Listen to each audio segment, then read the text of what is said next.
কালীগঞ্জ বিধানসভার উপনির্বাচনের দিকে নজর রাখতে হচ্ছে আমাদের। আজ সকাল 7টা থেকে ভোট গ্রহণ প্রক্রিয়া শুরু হয়েছে। ত্রিমুখী লড়াইয়ে তৃণমূলের প্রার্থী আলিফা আহমেদ, বিজেপির হয়ে লড়ছেন আশিস ঘোষ আর বাম সমর্থিত কংগ্রেসের প্রার্থী কাবিল উদ্দিন শেখ।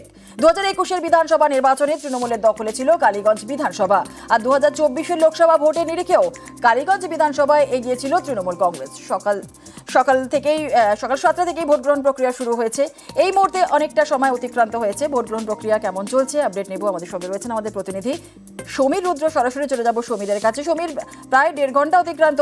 সকালে আজ রঞ্জিতের সঙ্গে যখন কথা ছিল, রঞ্জিত বলছিল যে ওয়েদার ভালো নয়, দুর্যোগপূর্ণ ওয়েদার। এই মুহূর্তে বিভিন্ন ভোট কেন্দ্রে কেমন ভাবে চলছে ভোট গ্রহণ প্রক্রিয়া, কি ছবি সেখানকার?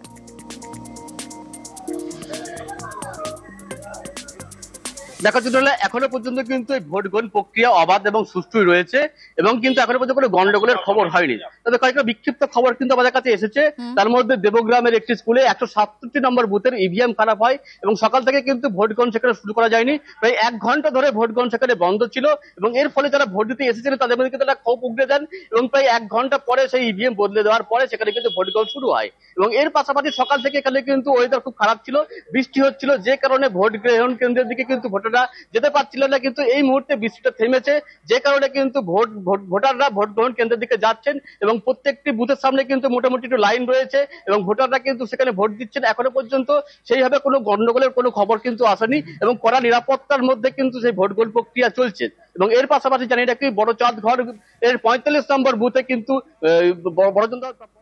আছে, সেই এক্সপিরিয়েন্স যতটা সম্ভব আমি একটা ম্যানেজমেন্টের রোলে ছিলাম, মানুষজনকে নিয়ে চলেছি, পরিচালিত করেছি, সেটা কাজে লাগবে। কিন্তু আমি আমার একটা রাজনীতিবিদ হিসেবে আলাদা পরিচয় গড়তে চাই। বাবা প্রচুর কাজ করে গেছেন, তার থেকেও ভালো কাজ আগামী দিনে যাতে করতে পারি, বাবার আশীর্বাদ নিয়ে সেটাই লক্ষ্য থাকবে। মানুষের পাশে থাকবো, মানুষের ভালোবাসা এবং আশীর্বাদ সমর্থন চাইছি। রাজনৈতিক মহল বলছেন যে রেকর্ড ব্রেক করবেন, 50,000-এর ওপরে নাকি আপনার মার্জিন হবে, কি মনে হচ্ছে?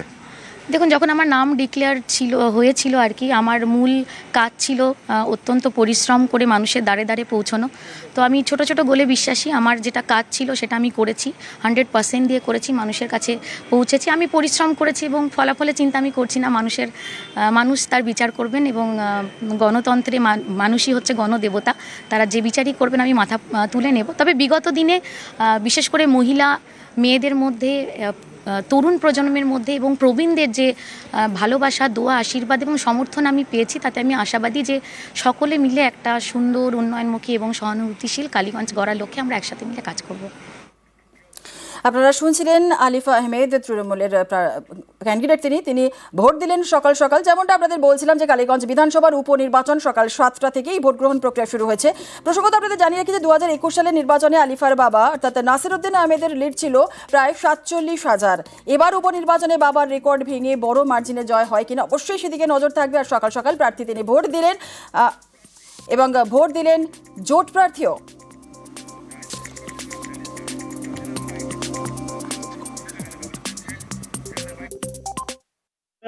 হ্যাঁ দিলাম, ভালোই বুঝলাম, জিতবো। ভোট যেটা হওয়া সেটাই হবে। হয়তো প্রাকৃতিক একটু দুর্যোগ, মানুষ আসা যাওয়ার ক্ষেত্রে একটু প্রবলেম তো হওয়া স্বাভাবিক। তবুও আশা করছি মানুষ স্বতঃস্ফূর্ত ভাবে ভোট দিতে আসবে। ঝামেলা হওয়ার আশঙ্কা তো থাকার কথা নয়, কারণ বরাবরই কালীগঞ্জ পিসফুল জায়গা, পাশাপাশি খুব আঁটাশোটো নিরাপত্তা আছে। এরপরে ঝামেলা হলে সেটা দেখা যাবে। কালীগঞ্জ বিধানসভার উপনির্বাচন চলছে আজ, আর নির্বাচনী সামগ্রীতে বরাত নিয়ে বাংলার প্রতি বঞ্চনার অভিযোগে সরব তৃণমূল। বিধানসভা 0 ওভারে সরব ফিরহাদ হাকিম। নির্বাচনী সামগ্রী বিতরণে রাজ্যের বিভিন্ন সংস্থা আবেদন করে, এবং বাংলা সংস্থাগুলির যোগ্যতা থাকা সত্ত্বেও বঞ্চনার অভিযোগ। ওয়েবকাস্টিং এর জন্য গুজরাতের সংস্থাকে বরাত দেওয়ার অভিযোগ তৃণমূল কংগ্রেসের। গুজরাটের একটা কোম্পানি, তাকে বহুগুণ টাকা বেশি দিয়ে এই ওয়েবকাস্টিং করা হবে। তার মানে মানুষের টাকা খরচা হচ্ছে। যে মাত্র 18.02 লক্ষ টাকার একটা কোটেশন দিয়েছিল, তাকে মাত্র 15 নম্বর দিয়ে বাদ দিয়ে দেওয়া হলো, আর 100 দিয়ে দেওয়া হলো ভি মুক্তিকে। তাহলে কি আগে থেকে ঠিক করা ছিল যে কাকে দেবে? একে 1 বছরের জন্য দিয়েছে, খালি কিন্তু কালীগঞ্জের জন্য নয়। বাংলার নির্বাচন 26-এ হবে, তাই বাংলার নির্বাচনকে কেন্দ্র করে কি এখানে অন্য কিছু একটা রাস্তা তৈরি করবার চেষ্টা হচ্ছে?